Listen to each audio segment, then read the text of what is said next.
Mineral चारणं गरजेचं आहे का, जेणेकरून त्या वासरांच्या हाडाची वाढ झपाट्याने होईल. म्हणजे 3 महिने साधारणतः आपल्याला कमीत कमी 4 लिटर दूध पाजायचे. कालवडाला 4-5व्या दिवसापासून पाणी पाहिजेच. तर चारा साधारणतः तुमचा कुट्टी वगैरे कमीत कमी 1.5 महिना तरी त्यांना दिली नाही पाहिजे. जंताचे डोस देताना ब्रँडेड कंपनीचेच असावेत, जेणेकरून त्यांचे कालवडांचे जंत मरतील. हे सगळी प्रोसेस केली तर तुमचं 11 ते 12व्या महिन्यात तुमचं कालवड माझावरती यायला पाहिजे. येतच शक्यतो कालवड चांगल्या प्रतीचं सांभाळलं आणि तिला जर सेक्सेड सिमेंट वापरलं, थोडंसं खर्चिक असतं पण सेक्सेड सिमेंट वापरलं तर तिला कालवडच होतं. नमस्कार शेतकरी मित्रांनो, कृषी सल्ला यूट्यूब चॅनलमध्ये आपले सहर्ष स्वागत आहे. तर मित्रांनो, आपल्या समोर आहेत मनोज वाघ, मनोज डेअरी फार्मचे ओनर. तर मित्रांनो, बऱ्याच शेतकऱ्यांची समस्या असते की बाबा कालवडी सांभाळाय परवडत नाहीत आणि काही शेतकरी म्हणतात आजची कालवड उद्याची गाई. तर या संकल्पनेतून आपण आज कालवड संगोपनावर हा व्हिडिओ बनवत आहे. तर या व्हिडिओमध्ये तुम्हाला कालवड संगोपनाबद्दल सखोल माहिती मिळणार आहे. तर नमस्कार सर. नमस्कार. आपल्या गाई आता 55 आहेत, सगळ्या लहान मोठ्या. तर आता आपण या व्हिडिओमध्ये तुम्हाला कालवडी संगोपनाबद्दल माहिती देणार आहे. बरोबर. शेतकऱ्यांचं सगळ्यात मोठं नुकसान याच्यातच होत आहे. दूध व्यवसायात कालवडी जास्त कालावधीनंतर लागल्या किंवा 5-6 महिन्याचा पिरियड जास्त गेला तर कालवडी सांभाळण्यात खर्च जास्त होतो. त्याच्यातून दूध व्यवसायांचा थोडासा रिवर्स येतो. तर आपल्याला आता कालवडी संगोपनाबद्दल जरा थोडेसे डीपमध्ये शेतकऱ्यांना माहिती पुरवायची. पूर्ण 100% कालवडी संगोपनातली मला काय जास्त एवढी माहिती आहे असं पण नाही. मी जे प्रॅक्टिकली मी जे व्यवसाय करतोय, मी जे अनुभवतोय, मी करतोय, त्याच्यातून जे माझे काय अनुभव आहेत, जे काय माझे हे असेल ते मी तुम्हाला शेअर करतो. तर कालवड मागच्या व्हिडिओ तर तुम्हाला सांगितलंच की बाबा चांगल्या सिमेंट भरल्या पाहिजे, चांगल्या कालवडी तयार झाल्या पाहिजे, चांगली कालवड झालेलीच ठेवली पाहिजे. सगळ्यात पहिला मुद्दा. कालवड झाल्यानंतर तिला पहिल्या दिवशी तिला चिक पाजला पाहिजे. पहिल्या दिवसापासून ते 90 दिवसापर्यंत म्हणजे 3 महिने साधारणतः आपल्याला कमीत कमी 4 लिटर दूध पाजायचे तिच्या वजनानुसार. तर जर तिचं वेट जर थोडंसं जास्त असेल तर 5 लिटर पाजलं तरी चालेल, पण 5 लिटरपेक्षा जास्त नको, जेणेकरून त्यांचा साईड इफेक्ट होईल दुधाचा. हे दूध जास्त होऊन त्यांना ते पचन होणार नाही. बरोबर. दूध आपण पहिल्या दिवसापासून 4 लिटर चालू केलं तर 2ऱ्या ते 3ऱ्या दिवसापासून आपण एग्रोसॉल म्हणून मिनरल येतं ते त्याच्यामध्ये चालू केलं पाहिजे. एग्रोसॉल असेल किंवा आणखीन दुसऱ्या कंपनीचा असेल त्या कंटेनमध्ये कालवडांसाठी तरी त्याचा वापरलं तरी चालेल तुमच्या रिझल्टनुसार. पण ते मिनरल चारणं गरजेचं आहे का, जेणेकरून त्या वासरांच्या हाडाची वाढ झपाट्याने होईल. आणि कालवड शक्यतो 3 महिन्यापर्यंत चांगले ग्रोथ घेतं. जेवढं हाडांची वाढ होईल 3 महिन्यापर्यंत चांगलं हे होईल, पोट वगैरे सुटणार नाही, तर तेवढं तिथनं पुढं ते 3 महिन्याच्या नंतर तेवढं त्या पटीने झपाट्याने वाढत जातं. तर आपण एग्रोसॉल चालू केलं पाहिजे. 1.5 महिन्यापर्यंत एग्रोसॉल पाजायचं, चारायचं, दुधामध्ये चारायचं, पाजायचं. नंतर आपण 1.5 महिना झाल्यानंतर एग्रोमिक्स म्हणून मिळतं मिनरल, ते तुम्ही 3 महिन्यापर्यंत दिलं तरी चालतं. 3 महिन्यापर्यंत हे करायचं. आपले काप स्टार्टर पेंट 21व्या दिवशी चालू करायची. बरोबर. त्याच्या काप स्टार्टर पेंट देताना एक ओलवून नाही द्यायची, आपल्याला कोरड्या स्वरूपात द्यायची. आता त्याच्यामध्ये मिक्स काय करायचं नाही आहे. आपल्याला काप स्टार्टर एक साधारणतः एक वंजळभर साधारणतः अर्धा किलोपर्यंत आपण पेंट त्यांना चालू करू शकतो. जंताच्या डोसांकडे पण लक्ष दिलं पाहिजे. आता जंताचा डोस आपण साधारणतः कालवड 1 महिन्याचं झालं तर त्याला जंताचा डोस दिला पाहिजे. नंतर 3 महिन्याचं झाल्यानंतर पण जंताचा डोस दिला पाहिजे. जंताचा डोस एवढ्या जवळ का द्यायचा कालवडींना, तर कारण कालवडी जास्त माती वगैरे चाटतात, त्यांना लगेच जंत होतात, किंवा त्यांची पोटाची जी कातडी असते आतमधले ते त्यांची कवळे असते. आपण थोडंसं काही त्यांनी खाल्लं किंवा खाण्यात गेलं तर ते टोचतं आणि त्याच्यापासून आणखीन जंत वाढायला चालू होतं. तर आपल्याला जंतावरतीच भरपूर हे करायचं आहे. दर 3 महिन्यानंतर आपल्याला जंताचा डोस देत चालायचा आहे कालवडींना. कालवड 1 महिन्यात झालं जंताचा डोस, 3 महिन्याचा झाला जंताचा डोस.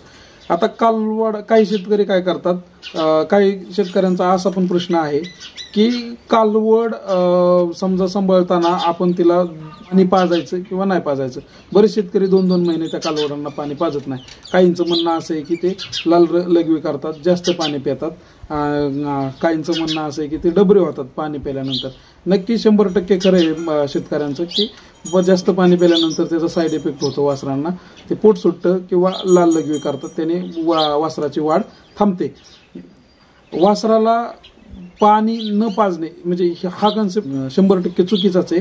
वासराला साधारणतः कालवडीला 3-4 दिवशी तुम्ही एक बशी पाणी पाजायला चालू केलं पाहिजे, जेणेकरून त्या वासराला पाण्याची सवय लागेल.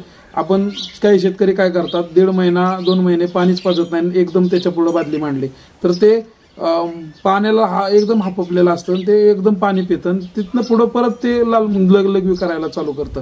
तर असं न करता त्याला बशी पाणी पाजून त्याला सवय लागली तर ते पाणी जास्त पित नाही आणि त्याला आवश्यकतेनुसारच पाणी पितं. कालवडाला 4-5 दिवसापासून पाणी पाहिजेच, थोडं पाहिजे पाणी पाहिजेच, नाही असं नाही, पण जास्त प्रमाणात नको. आता हे 3 महिन्याचं संगोपन झालं. 3 महिन्यापर्यंत आपण एग्रोसॉल दिलं, एग्रोमिक्स दिलं, जंताचे डोस 2 दिले, बरोबर आहे. 21व्या दिवसापासून आपण त्यांना काप स्टार्टर पेंट चालू केले. आता 3 महिन्यानंतर आपल्याला काप स्टार्टर पेंट कंटिन्यू चालू ठेवायचे. तुमचं 3 महिन्यानंतर दूध बंद होणार आहे, त्यावेळेस थोडंसं कालवड तुमचं वीक थोडंसं जाणवणार तुम्हाला, कारण एकदम दूध कमी होतं. नंतर थोडंसं 4थ्या महिन्यात थोडंसं वासरू थोडंसं असं हे वाटतं. नंतर 5व्या महिन्यापासून ते परत ग्रीप घेतं. आता चारा कुठला दिला पाहिजे वासरांना किंवा चारा किती महिन्यांनी चालू केला पाहिजे त्यांना, हा पण एक शेतकऱ्यांचा प्रश्न आहे. तर चारा साधारणतः तुमचा कुट्टी वगैरे कमीत कमी 1.5 महिना तरी त्यांना दिली नाही पाहिजे. तुमचा मेथी घास असेल तुमच्याकडे तर तुम्ही 1 महिन्याचं वासरू झाल्यानंतर थोडे मोठ तुम्ही मेथी घास देऊ शकता त्यांना. तर मेथी घास एकदम नरम असतो, पचायला पण तो एकदम कवळा असतो आणि कालवडांना त्रास होत नाही आणि त्याचा साईड इफेक्ट होत नाही. तर ते मेथी घास चालू केला पाहिजे. कालवडांना 3 महिन्यानंतर मग थोडे तुम्ही आवश्यकतेनुसार मकीची कुट्टी म्हणा किंवा हे हळूहळू थोडंसं वाढवू शकता. तर 3 महिन्यानंतर जास्त खर्च करायची गरज नाही पडत कालवडांना. काप स्टार्टर पेंट आपल्याला कंटिन्यू चालू ठेवायची. कालवड 6 महिन्याचं झालं की 6 महिन्याचं झालं की परत त्यांना जंताचा डोस द्यायचा आहे. जंताचा डोस देत असताना आपल्याला प्रत्येक वेळेस कंपनी चेंज करायची. जर तुम्ही हेल्मिगार्ड दिला असेल तर नंतर तुम्ही ओझोसॉल वापरू शकता किंवा अदर कुठल्या पण कंपनीचं वापरू शकता. फक्त जंताचे डोस देताना ब्रँडेड कंपनीचेच असावेत, जेणेकरून त्यांचे कालवडांचे जंत मरतील. जंताचा डोस देताना कालवड आमुष्यापोटी कालवडाला जंताचा डोस पाजला जातो. चारा द्यायच्या अगोदर किंवा दूध पाजायच्या अगोदर तिला कमीत कमी 1 तासभर आधी त्याला जंताचा डोस पाहिजे, जेणेकरून त्याचे जंत, कारण त्यावेळेस कालवडाला भूक लागलेली असते. ज्यावेळेस तुम्ही जंताचं लिक्विड ते पोटात जातं त्यावेळेस जंत ॲक्टिव्ह असतात. ते तुम्ही जे कुट्टी खातात त्यावेळेस ते जंत निम्म खाऊन घेत असतात. त्यामुळं आपण तासभर जर आधी दिलेलं असतं, भूक लागलेली असते, त्यावेळेस ते जंत ॲक्टिव्ह असतात. ते ज्यावेळेस आपण लिक्विड पाजतो त्यावेळेस ते जंत पिऊन घेतात आणि जंत नाहीसे होतात. तर 6 महिन्यापर्यंत आपल्याला पूर्ण काप स्टार्टर पेंट चालू ठेवायचे. 6 महिन्याचं कालवड झालं, जंताचा डोस दिला की 7वा महिना चालू झाला की त्यांना एक काप ग्रोवर म्हणून 6 महिन्याच्या पुढची पेंडी येते. काप स्टार्टर चारायची नाही, 6 महिन्याच्या नंतर आपल्याला काप ग्रोवर चारायचे. काप ग्रोवर चालू केली तर 6 ते जोपर्यंत तुमचं कालवड गाभण राहत नाहीये, म्हणजे जोपर्यंत लागवड होत नाही तोपर्यंत तुम्ही ते काप ग्रोवर चारायचे. मग काप ग्रोवर तुमची कुठल्याही कंपनीचे असू द्या, तुमचे ॲग्रोचे असू द्या, गोदरेजचे असू द्या, अदर कुठल्याही कंपनीचे असू द्या, फक्त ती जरा थोडीशी रिझल्ट पाहून चांगला रिझल्ट असेल तर तुम्ही ते चालू शकता. तुमच्या आवश्यकतेनुसार तुमच्या मार्केटमध्ये जे अवेलेबल होती त्यानुसार तुम्ही चालू शकता. आता गाय कालवड गाभण रास्तोपर्यंत 1-2 महिन्याचं कालवड गाभण राहिलं. आता हे सगळी प्रोसेस केली तर तुमचं 11 ते 12व्या महिन्यात तुमचं कालवड माझावरती यायला पाहिजे. येतच पहिले 1-2 मास जरी त्यांचे हे केले तरी 14व्या महिन्यात तिला कालवड लागतं. 14व्या किंवा 15व्या महिन्यापर्यंत ते लागलं पाहिजे. 1-2 महिन्याचं कालवड गाभण राहिलं की तिथून पुढं ते तुम्ही काप ग्रोवर बंद करू शकता. ते बंद करायचं आणि तुमची गर्भिणी पेंड चालू करायची. गर्भिणी पेंड सुद्धा तुमची कुठल्याही कंपनीची असू द्या, पण गर्भिणी पेंड चारायची.